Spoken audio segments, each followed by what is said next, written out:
దేశవ్యాప్తంగా కోట్లాది మంది హిందువుల ఆరాధ్య దైవం శతాబ్దాల కల సాకారమైన అయోధ్య రామ మందిరంలో కళ్ళు బైర్లు కమ్మే క్రైమ్ జరిగింది. రామయ్య పాదాల చెంత భక్తులు సమర్పించుకున్న కానుకలపై కక్కుర్తి పడ్డారు కొందరు కేటుగాళ్లు. రోజుకి ఎంతో తెలుసా, అక్షరాల 6 నుంచి 8 లక్షల రూపాయల చొప్పున స్వాహా చేసినట్లు సిట్ ఇన్వెస్టిగేషన్లో తేలింది. అసలు ఆ గుడిలో ఏం జరిగింది? రాముడి హుండీకే కన్నం వేసిన దొంగలెవరు? ఇప్పుడు చూద్దాం. హలో, నమస్తే, వెల్కమ్ టు ఆర్ స్ట్రీమ్. నేను సచిన్. భక్తుల హుండీ కానుకలను లెక్కించే ప్రక్రియలో భారీ స్కామ్ జరిగినట్లు స్పెషల్ ఇన్వెస్టిగేషన్ టీం గుర్తించింది. నిందితులను పట్టుకునే ముందు ట్రస్ట్ రోజువారీ బ్యాంక్ డిపాజిట్లు 16 నుంచి 18 లక్షల రూపాయలుగా ఉండేవి. కానీ ఈ దొంగతనం రాకెట్ బయటపడి నిందితులను అరెస్ట్ చేశాక అదే డిపాజిట్లు ఒక్కసారిగా 24 నుంచి 26 లక్షల రూపాయల వరకు పెరిగాయి. అంటే రోజుకి సగటున 8 లక్షల రూపాయల భక్తుల సొమ్మును నొక్కేశారన్నమాట. ముఖ్యంగా 2025 మహాకుంభమేళా టైంలో భక్తుల రద్దీని ఆసరాగా చేసుకుని ఈ దోపిడీ పీక్స్కి చేరినట్లు సిట్ అంచనా వేస్తూ ఉంది.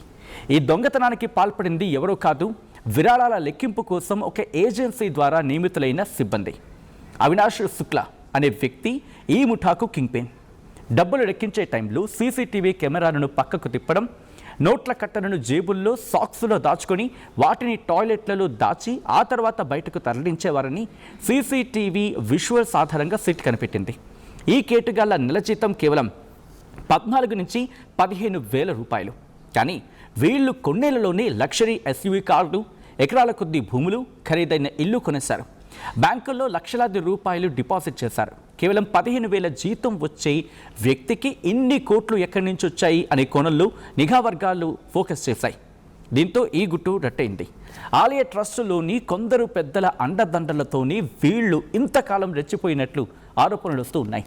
ప్రస్తుతం పోలీసులు ఈ ముఠాకు చెందిన 8 మంది నిందితుల ఆస్తులను స్వాధీనం చేసుకునే పనిలో ఉన్నారు.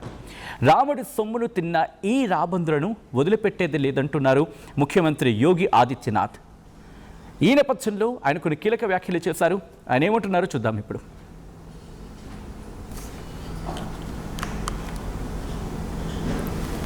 प्रभु श्री राम की मर्यादा का पालन करना सीखो और अयोध्या के बारे में जो कतिपय समाचार मिल रहे थे, हमने कहा था एसआईटी गठित की गई है। एसआईटी की रिपोर्ट आने के साथ ही हमारी कार्रवाई भी प्रारंभ हो जाएगी। और आपने देखा होगा एसआईटी की रिपोर्ट आई, तुरंत कार्रवाई प्रारंभ हो गई। और मैं आश्वस्त करता हूं, जो मैंने कहा था दूध का दूध और पानी का पानी हम करके रहेंगे। जन आस्था के साथ खिलवाड़ स्वीकार्य नहीं। सनातन आस्था के साथ जो भी खिलवाड़ करेगा उसका भुक्तभोगी होगा। किसी को छूट नहीं दी जा सकती। लेकिन बहनों और भाइयों, मैं आप सबको इस बारे में भी कहना चाहूंगा, पूरे प्रदेशवासियों से मैं कहना चाहूंगा, सभी राम भक्तों से मैं अपील करना चाहूंगा, ये जो लोग आज आक्षेप कर रहे हैं, उठाने का कुत्सित प्रयास कर रहे हैं, इनकी मनसा अच्छी नहीं है। ये वे लोग हैं जो भगवान राम को नकार चुके थे, भगवान राम के अस्तित्व पर प्रश्न खड़ा कर चुके थे। అది ముఖ్యమంత్రి యోగి ఆదిత్యనాథ్ స్టేట్మెంట్. ఈ వ్యవహారంలో విడిచిపెట్టేది లేదంటున్నారు. కఠినాది కఠినంగా శిక్ష విధించేంత వరకు మేము పట్టు విడిచేది లేదంటూ ఉన్నారు. అర్థం వచ్చేలా మాట్లాడుతున్నారు. ఇక మిగిలిన డీటెయిల్స్ గురించి మాట్లాడుకుంటే, ఈ వ్యవహారంలో కేవలం కాంట్రాక్ట్ సిబ్బంది మాత్రమే ఉన్నారా, లేకపోతే విరాళాల లెక్కింపును పర్యవేక్షించే స్టేట్ బ్యాంక్ ఆఫ్ ఇండియా లాంటి పెద్ద బ్యాంకుల ఉద్యోగుల హస్తం కూడా ఉందా అనే కోణంలో సిట్ లోతుగా ఎంక్వైరీ చేస్తుంది, ఇన్వెస్టిగేషన్ జరుపుతోంది. ఎందుకంటే అంత పెద్ద మొత్తంలో డబ్బు రోజు మాయమవుతూ ఉంటే ఆడిటింగ్లో ఎందుకు బయటపడలేదు అనేది ఇక్కడ పెద్ద ప్రశ్న. లెక్కింపు గదిలో ఉంటే ప్రతి ఒక్కరిని ప్రస్తుతం పోలీసులు విచారిస్తూ ఉన్నారు. నిజంగానే ఇది దేశవ్యాప్తంగా ఉన్న కోట్ల మంది రామ భక్తుల గుండెల్ని పిండేసే వార్త. తమ కష్టార్జితాన్ని ఆ రామయ్య పాదాల చెంత పెడితే దాన్ని ఇలా దోచుకుంటారా అనే ఆవేదన భక్తుల్లో వ్యక్తమవుతోంది. ఆలయ ట్రస్ట్ నిఘా నేత్రాల నీడలోని అత్యంత కట్టుదిట్టమైన భద్రత ఉండే గర్భగుడి పరిసరాల్లోని ఇంత పెద్ద దోపిడీ ఇన్నాళ్ళు సాగిందంటే ఇది కేవలం కొందరు కాంట్రాక్ట్ ఉద్యోగుల పనేనా, లేక వెనుకుండి నడిపించిన రాజకీయ అధికారిక పెద్ద తలకాయల పనేమైనా ఉందా అనే అనుమానాలు ఇప్పుడు మరింత బలపడుతూ ఉన్నాయి. ఏదేమైనా ఇది కేవలం డబ్బు దొంగతనం మాత్రమే కాదు, కోట్లాది మంది నమ్మకంపై జరిగిన దాడి. యోగి ప్రభుత్వం ఈ కేసును ఎంత వేగంగా ఛేదించిందో అంతే వేగంగా దీని వెనుక ఉన్న అసలు సూత్రధారులను, ఆ సూటు బూటు వేసుకున్న దొంగలను కూడా పట్టుకుని బోన్లో నిలబెట్టాల్సిన అవసరం ఉంది. అప్పుడే అయోధ్య పవిత్రతకు, భక్తుల నమ్మకానికి న్యాయం జరుగుతుంది. ఈ దొంగల ముఠా వెనుక ఉన్న ఆ అసలు ముఖాలు ఎప్పుడు బయటపడతాయో వేచి చూడాలి. దేశవ్యాప్తంగా కోట్లాది మంది హిందువుల ఆరాధ్య దైవం, శతాబ్దాల కల సాకారమైన అయోధ్య రామమందిరంలో కళ్ళు బైర్లు కమ్మే క్రైమ్ జరిగింది. రామయ్య పాదాల చెంత భక్తులు సమర్పించుకున్న కానుకలపై కక్కుర్తి పడ్డారు కొందరు కేటుగాళ్లు. రోజుకి ఎంతో తెలుసా? అక్షరాల 6 నుంచి 8 లక్షల రూపాయల చొప్పున స్వాహా చేసినట్లు సిట్ ఇన్వెస్టిగేషన్లో తేలింది. అసలు ఆ గుడిలో ఏం జరిగింది? రాముడి హుండీకే కన్నం వేసిన దొంగలెవరు? ఇప్పుడు చూద్దాం. హలో, నమస్తే, వెల్కమ్ టు ఆర్ స్ట్రీమ్. నేను సచిన్. భక్తుల హుండీ కానుకలను లెక్కించే ప్రక్రియలో భారీ స్కామ్ జరిగినట్లు స్పెషల్ ఇన్వెస్టిగేషన్ టీం గుర్తించింది. నిందితులను పట్టుకునే ముందు ట్రస్ట్ రోజువారీ బ్యాంక్ డిపాజిట్లు 16 నుంచి 18 లక్షల రూపాయలుగా ఉండేవి.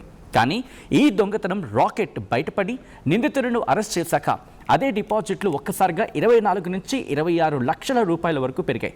అంటే రోజుకి సగటున 8 లక్షల రూపాయల భక్తుల సొమ్మును నొక్కేశారన్నమాట.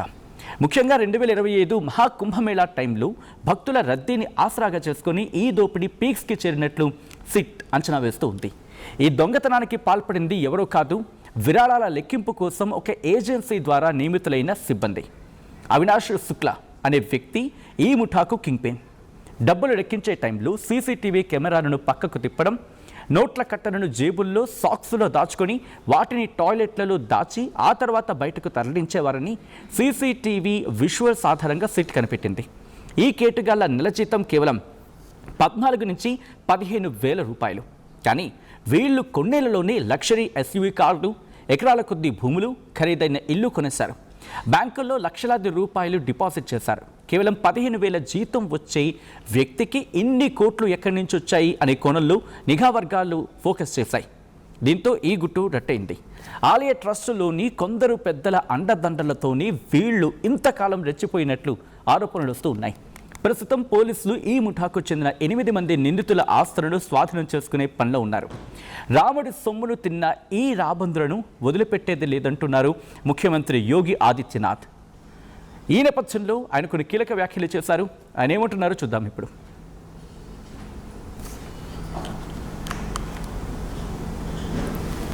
प्रभु श्री राम की मर्यादा का पालन करना सीखो और अयोध्या के बारे में जो कतिपय समाचार मिल रहे थे, हमने कहा था एसआईटी गठित की गई है। एसआईटी की रिपोर्ट आने के साथ ही हमारी कार्रवाई भी प्रारंभ हो जाएगी। और आपने देखा होगा एसआईटी की रिपोर्ट आई, तुरंत कार्रवाई प्रारंभ हो गई। और मैं आश्वस्त करता हूं, जो मैंने कहा था दूध का दूध और पानी का पानी हम करके रहेंगे। जन आस्था के साथ खिलवाड़ स्वीकार्य नहीं। सनातन आस्था के साथ जो भी खिलवाड़ करेगा उसका भुक्तभोगी होगा। किसी को छूट नहीं दी जा सकती। लेकिन बहनों और भाइयों, मैं आप सबको इस बारे में भी कहना चाहूंगा, पूरे प्रदेशवासियों से मैं कहना चाहूंगा, सभी राम भक्तों से मैं अपील करना चाहूंगा, ये जो लोग आज आक्षेप कर रहे हैं, उठाने का कुत्सित प्रयास कर रहे हैं, इनकी मनसा अच्छी नहीं है। ये वे लोग हैं जो भगवान राम को नकार चुके थे, भगवान राम के अस्तित्व पर प्रश्न खड़ा कर चुके थे। అది ముఖ్యమంత్రి యోగి ఆదిత్యనాథ్ స్టేట్మెంట్. ఈ వ్యవహారంలో విడిచిపెట్టేది లేదంటున్నారు. కఠినాది కఠినంగా శిక్ష విధించేంత వరకు మేము పట్టు విడిచేది లేదంటూ ఉన్నారు. అర్థం వచ్చేలా మాట్లాడుతున్నారు. ఇక మిగిలిన డీటెయిల్స్ గురించి మాట్లాడుకుంటే ఈ వ్యవహారంలో కేవలం కాంట్రాక్ట్ సిబ్బంది మాత్రమే ఉన్నారా, లేకపోతే విరాళాల లెక్కింపును పర్యవేక్షించే స్టేట్ బ్యాంక్ ఆఫ్ ఇండియా లాంటి పెద్ద బ్యాంకుల ఉద్యోగుల హస్తం కూడా ఉందా? అనే కోణంలో సిట్ లోతుగా ఎంక్వైరీ చేస్తుంది, ఇన్వెస్టిగేషన్ జరుపుతోంది. ఎందుకంటే అంత పెద్ద మొత్తంలో డబ్బు రోజు మాయమవుతూ ఉంటే ఆడిటింగ్లో ఎందుకు బయటపడలేదు అనేది ఇక్కడ పెద్ద ప్రశ్న. లెక్కింపు గదిలో ఉంటే ప్రతి ఒక్కరిని ప్రస్తుతం పోలీసులు విచారిస్తూ ఉన్నారు. నిజంగానే ఇది దేశవ్యాప్తంగా ఉన్న కోట్ల మంది రామ భక్తుల గుండెల్ని పిండేసే వార్త. తమ కష్టార్జితాన్ని ఆ రామయ్య పాదాల చెంత పెడితే దాన్ని ఇలా దోచుకుంటారా అనే ఆవేదన భక్తులు వ్యక్తమవుతోంది. ఆలయ ట్రస్ట్ నిఘా నేత్రాల నీడలోని అత్యంత కట్టుదిట్టమైన భద్రత ఉండే గర్భగుడి పరిసరాల్లోని ఇంత పెద్ద దోపిడీ ఇన్నాళ్ళు సాగిందంటే ఇది కేవలం కొందరు కాంట్రాక్ట్ ఉద్యోగుల పనేనా, లేక వెనుకుండి నడిపించిన రాజకీయ అధికారిక పెద్ద తలకాయల పనేమైనా ఉందా అనే అనుమానాలు ఇప్పుడు మరింత బలపడుతూ ఉన్నాయి. ఏదేమైనా ఇది కేవలం డబ్బు దొంగతనం మాత్రమే కాదు, కోట్లాది మంది నమ్మకంపై జరిగిన దాడి. యోగి ప్రభుత్వం ఈ కేసును ఎంత వేగంగా ఛేదించిందో అంతే వేగంగా దీని వెనుక ఉన్న అసలు సూత్రధారులను, ఆ సూటు బూటు వేసుకున్న దొంగలను కూడా పట్టుకుని బోన్లో నిలబెట్టాల్సిన అవసరం ఉంది. అప్పుడే అయోధ్య పవిత్రతకు, భక్తుల నమ్మకానికి న్యాయం జరుగుతుంది. ఈ దొంగల ముఠా వెనుక ఉన్న ఆ అసలు ముఖాలు ఎప్పుడు బయటపడతాయో వేచి చూడాలి.